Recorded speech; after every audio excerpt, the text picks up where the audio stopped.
passamos então ao período que vai de 14 de maio de 1917 a 13 de junho de 1917 também.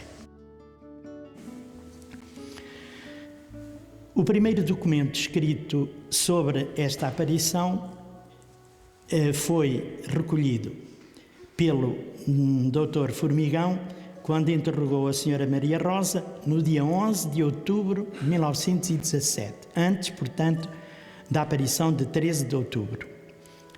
Era uma terceira pergunta. Como soube este ano da primeira vez que a senhora apareceu? Foi sua filha que lhe o contou? E depois, na redação literária, pouco tempo depois, ele tem a mesma pergunta e tem esta resposta. Tive conhecimento desse facto pela família das outras crianças, porque a Lúcia aconselhou os seus companheiros a não dizerem nada com receio de que lhes ralhassem, por causa daquela história das aparições antigas, que tinha visto um vulto embrulhado. Só depois de interrogada por mim é que disse o que tinha visto. Maria Rosa, portanto, ao Dr. Formigão, em 11 de outubro de 1917. Já disse aqui que possivelmente o pároco teve conhecimento precisamente no dia 17 de maio da aparição. 17 de maio era, portanto, quinta-feira da Ascensão. Na quinta-feira da Ascensão ele foi a Vila Nova de Orém, conforme me foi contado pelo pai da Helena Geada. Não sabemos exatamente se ele, portanto, logo se pôs em campo para interrogar as crianças. O que é certo é que sabemos que terá sido uns 15 dias depois. Já vamos ao inquérito e, entretanto, falamos numa aparição de Nossa Senhora à Jacinta. No interrogatório do pároco, depois da aparição de julho de 1917, atenção, na Cova de Iria, em que ouviu a Lúcia e a Jacinta, ele registou: no dia 14 de julho, apareceu na minha presença Jacinta, de 7 anos de idade, filha de Manuel Pedro Marto, e interrogada sobre a visão, disse que tinha visto uma mulher pequena 4 vezes. Fala sempre mulher, mulherzinha, nesta altura. E o pároco escreveu isso precisamente. Uma em sua casa, à noite, e 3 na Cova de Iria, maio, junho e julho. Ao meio-dia, diz ser do tamanho da Albina, filha do António Rosa da Casa Velha. Está identificada esta menina e, portanto, depois viveu, não me recordo em que data morreu, mas de qualquer maneira, em casa, continua a Jacinta, viu-a à borda do alçapão do sótão, não dizendo nada. Estava a mãe e os irmãos a dormir e era de noite. E na Cova de Iria viu-a em pé em cima de uma carrasqueira. Isto foi o primeiro apontamento do pároco.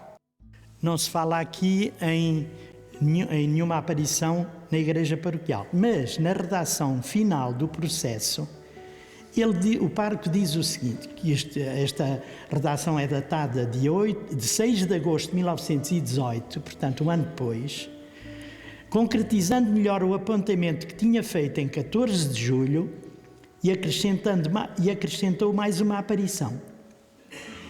Em uma ocasião, dia 21 de agosto de 1917, dirigi-me à casa dos pais dela, Jacinta, acompanhado de 5 senhoras, Dona Maria de Jesus Raposo de Torres Novas e outras da Quinta da Cardiga, uma das quais, dos seus 15 anos de idade, ia vestida de branco.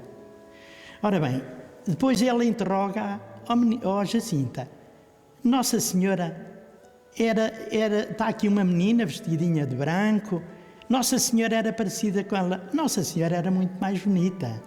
Mas ouve lá, esta menina é bonita. Pois é bonita, mas Nossa Senhora ainda é mais bonita. Mas ele acrescenta então: disse mais que a Senhora lhe apareceu mais 3 vezes. Uma no dia da Ascensão do Senhor, na igreja, durante a missa, e que lhe ensinou a rezar as contas.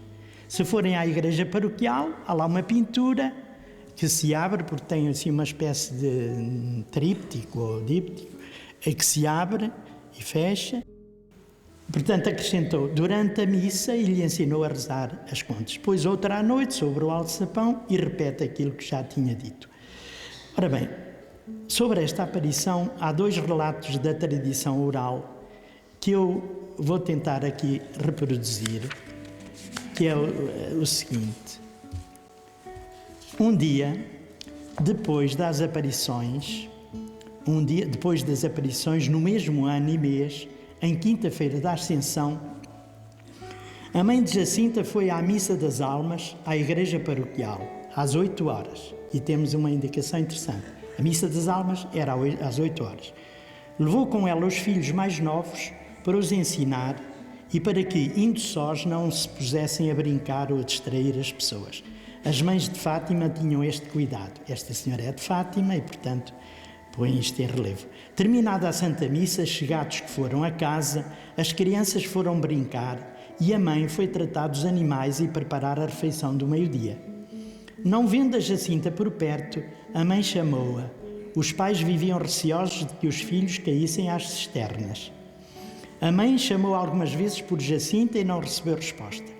Desassossegada, chamou mais vezes e mais alto, nem sinal que a filha desse, o que não era costume. Foi à casa dos vizinhos e ninguém tinha visto a Jacinta. Chamou mais vezes, outros chamaram também e ninguém respondeu. Em face de tal silêncio, algumas pessoas uniram-se e foram espreitar pelas cisternas. Da Jacinta, nenhum sinal. Em frente da sua casa, em face de tal silêncio, algumas pessoas uniram-se e foram espreitar pelas... Já vi. Em frente da sua casa, minha avó Olímpia chorava. Tinha 2 receios. Portanto, esta é a neta da senhora Olímpia. É a Dona Maria do Fetal que me tem dado muitos elementos. Que a filha estivesse no fundo de algum poço ou que lhe tivessem levado. Estavam todos perplexos e angustiados, partilhando a dor da mãe. De repente, ao fundo da estrada, na curva que dobra à direita, em direção à igreja, aparece Jacinta. Vinha acompanhando um grupo de crianças e adultos. Regressavam da missa das 11. Quando chegou junto de sua mãe, esta repreendeu-a perguntando e dizendo-lhe: onde foste, Jacinta? Andámos todos tão ralados à tua procura. Lembrei-me do menino Jesus perdido no templo.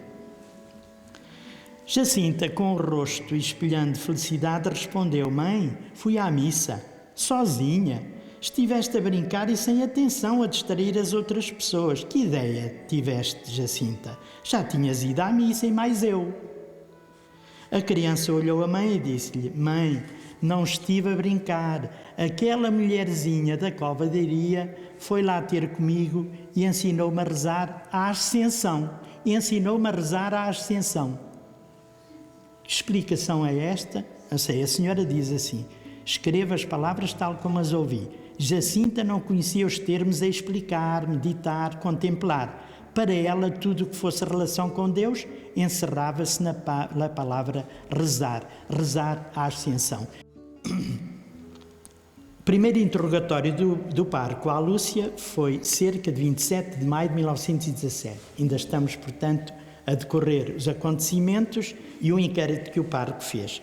O parco diz assim, portanto: vem a mãe com a filha, mas toda lastimosa, por julgar, diz ela, que tudo é mentira. Manda à filha que desdiga o que havia dito, que será um grande mal tal mentira. Ameaça e diz já ter ameaçado a filha com muitas coisas que lhe hão de acontecer se ela continuar a dizer que viu Nossa Senhora e mentir.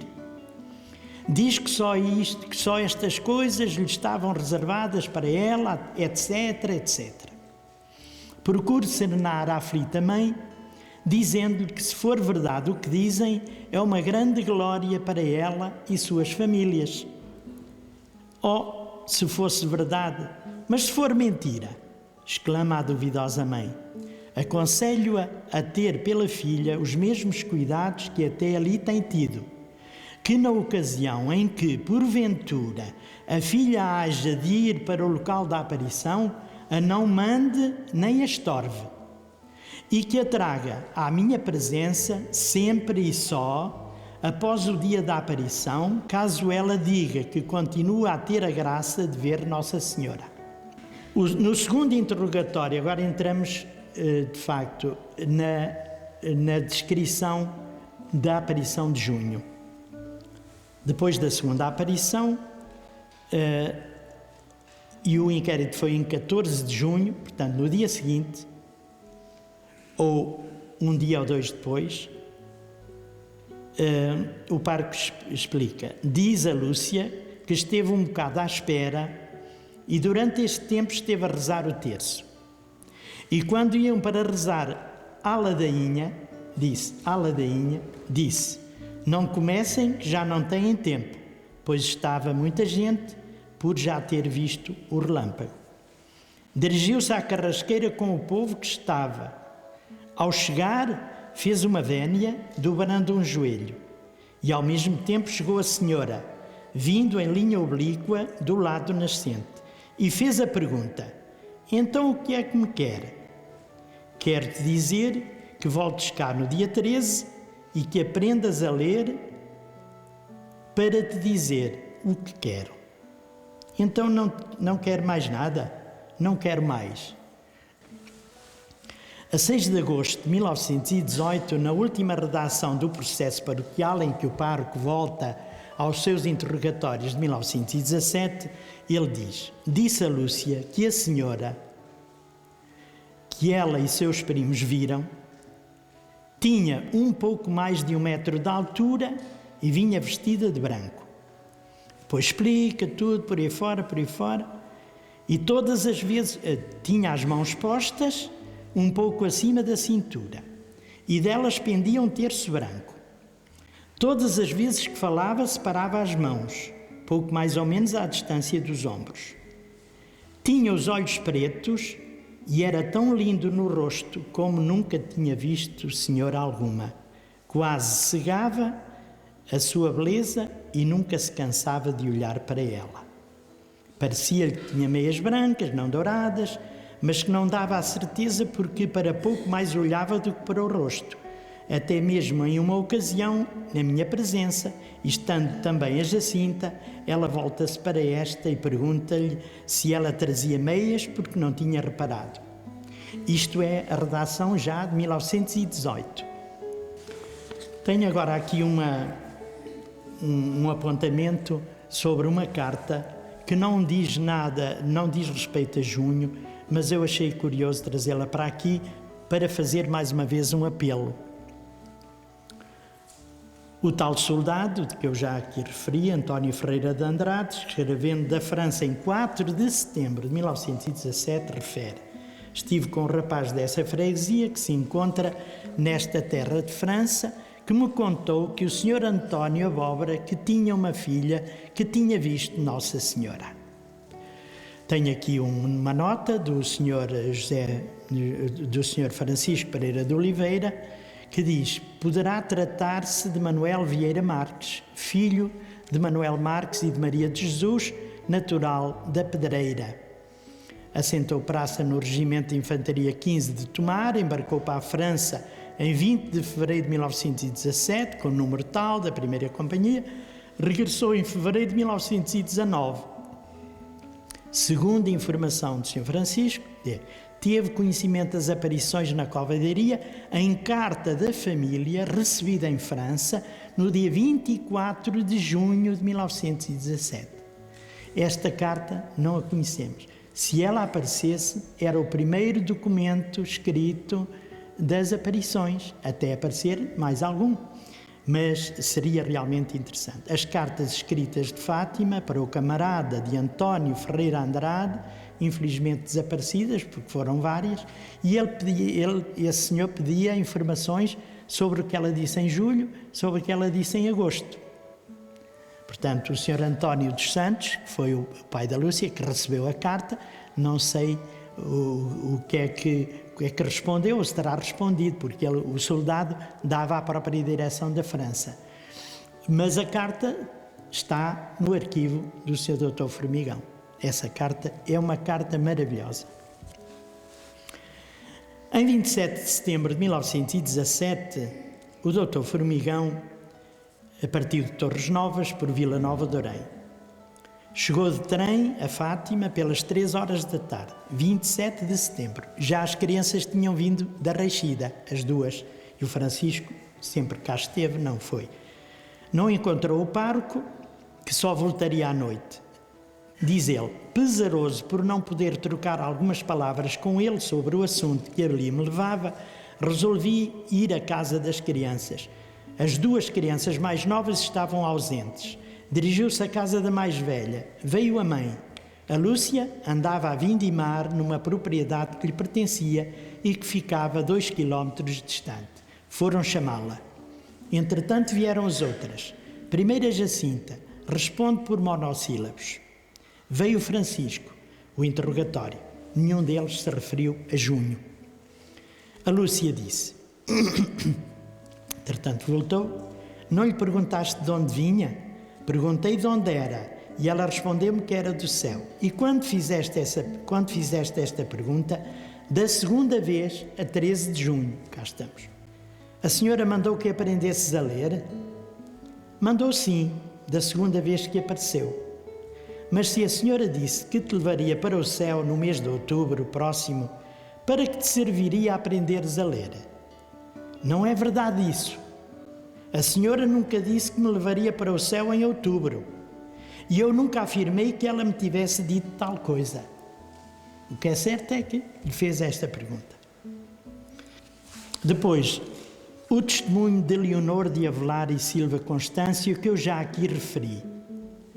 As crianças voltaram ali em junho e dizem ter-lhes aparecido a senhora que desta vez lhes recomendou que aprendessem a ler. O que as crianças não fizeram logo, porque não havia, nem nunca houve, professora na Fátima. Agora, sem que ninguém a reclamasse, aparece nomeada para ali, por 2 anos, uma professora das escolas móveis e as crianças começaram já a frequentar a escola, com bastante aproveitamento. A primeira professora a lecionar nesta escola do sexo feminino terá sido Maria de Jesus Carreira, natural de Santa Catarina da Serra e residente em Valsumo, tendo começado em agosto de 1918.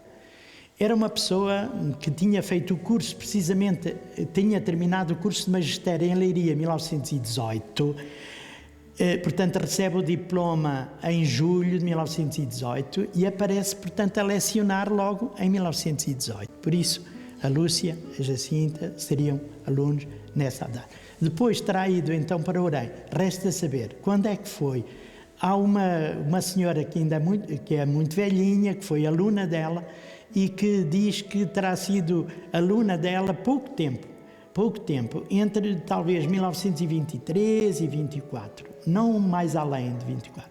Portanto, terá sido efetivamente esta senhora. Diz que era muito excêntrica, muito rigorosa, muito disciplinada, punha os alunos, isto em Urqueira, punha os alunos ali em fila, até lhes deu uma recomendação, que passassem todos os dias, os alunos passassem à casa dela e que dissessem alerta, e se ela respondesse é porque estava viva, não é? Alerta está, porque se ela respondesse estava viva, não é? Houve depois lá um problema, porque ela é realmente uma pessoa muito chatinha, quando era já idosa, mas toda a gente a respeitava. O que é certo é que ela, assim, um bocadinho aborrecidita, tinha oferecido, ou tinha feito um jazigo para ficar lá no cemitério dessa localidade, não sei se de Urqueira se quê, mas depois transferiu, arranjou outro jazigo na terra dela, porque, enfim, houve ali uma série de coisas. Mas o que é certo é que esta senhora foi a educadora da Lúcia e da Jacinta também. E eu tenho aqui uma surpresa. Aqui está um livrinho que há anos um senhor de Aljustrel ofereceu ao santuário. É uma cartilha da doutrina cristã. O que é que vem ali escrito? Lúcia de Jesus. E embaixo, Jesus, de Jesus. Ora, isto é certissimamente caligrafia da Lúcia. Porque nós fomos comparar com as primeiras cartas que ela escreve do Asilo do Vilar, em 1921, e é exatamente isso. Atenção que a Lúcia não escrevia o nome dela, Lúcia, porque foi-lhe recomendado que ela, a partir daquela altura, era a Maria das Dores. Portanto, ela só põe... Portanto, a gente vê que ela escreve o L maiúsculo e também o J, de exatamente daquela maneira, não é? Uma vez por outra, ela acrescenta assim as iniciais, L, J, Lúcia de Jesus. Portanto, não há dúvida absolutamente nenhuma que esta caligrafia é da Lúcia. Eu tenho aqui umas fotocópias de umas perguntas. Se virem o segundo volume das Memórias da Irmã Lúcia, na quinta memória, encontram lá uma história bonita que a senhora Carolina me contou. A senhora Carolina era a irmã da Lúcia, que me contou a respeito da catequese. E diz ela, quando a senhora Maria Rosa, em sua casa, ensinava a doutrina cristã aos filhos e a outras crianças, perguntou-lhes em certa ocasião, depois de ter explicado o que se referia às 3 pessoas da Santíssima Trindade, perguntou, quem morreu? E a pequena Lúcia respondeu triunfante, foi o tio Agostinho. E isto é delicioso, porque ela diz que comungou quando tinha 6 anos de idade, 5 ou 6 anos de idade. Isto era em 1912, ele morreu em 13 de outubro de 1912. Tinha a Lúcia 5 anos. Portanto, respondeu logo, sim, foi o tio Agostinho que morreu. Tinha sido ali recentemente. De referir que a resposta correta que as crianças deviam dar, sob a pena de não passarem na examina, como se dizia na minha terra, do Senhor Prior, deveria ser esta. Foi o Filho, porque tomou um corpo como nós, podendo assim sofrer e morrer. Mas é melhor a cartilha da doutrina cristã, que diz o seguinte, a respeito da Santíssima Trindade. E diz a respeito a 3, Pai, Filho, Espírito Santo, Padre, Filho e Espírito Santo, porque se chama ao Padre a primeira pessoa, porque gerou o Filho desde a eternidade, porque se chama ao Filho a segunda pessoa, porque foi gerado e procede do Pai, e porque se chama à terceira pessoa o Espírito Santo, porque procede do amor do Pai e do Filho. Qual das 3 divinas pessoas é mais velha, santa, sábia e poderosa? Ou foi a primeira? Nenhuma, todas são iguais ab eterno. Está a ver, num catecismo do abade de Salamonde, e ab eterno para crianças, sem princípio. Qual foi o que encarnou? Foi o Filho. Onde encarnou? Nas puríssimas entranhas da Virgem Maria, Senhora Nossa, por obra do Espírito Santo. E porque foi obra do Espírito Santo e não do Padre Eterno? Porque a encarnação foi obra de amor e o amor se atribui ao Espírito Santo, assim como o poder ao Pai e a sabedoria ao Filho. Qual foi o que morreu, onde e porquê? Foi o Filho na cruz para nos remir, salvar e dar exemplo. Morreu enquanto Deus ou enquanto homem? Enquanto homem, porque enquanto Deus não podia morrer nem padecer, pois morrer é fraqueza e Deus é todo-poderoso. Como morreu? Separando-se a sua alma santíssima do seu santíssimo corpo, não se apartando a divindade, nem da alma, nem do corpo. E quantos dias esteve morto? Parte de 3, a saber, parte da sexta-feira, todo o sábado e parte do domingo. Foram 40 horas, como declaram os santos padres. Qual é que nos há de vir julgar? O Filho, porque morreu por nós. Esta cartilhazinha que lá está no santuário foi usada pela senhora Maria Rosa a ensinar a catequese à Lúcia e aos outros meninos. Pronto. Todos ambicionamos ser amados, estimados, queridos, ser apreciados e tidos em conta. É uma aspiração que Deus gravou no coração humano, porque nos criou por amor e para amar. A caridade é a virtude que permanece eterna no céu, onde cantaremos o cântico do amor. E para chegarmos lá, é que Deus, ao dar-nos a sua lei, colocou logo no princípio o mandamento de o amarmos, porque é este amor que nos há de levar a cumprir todos os outros preceitos. Irmã Lúcia.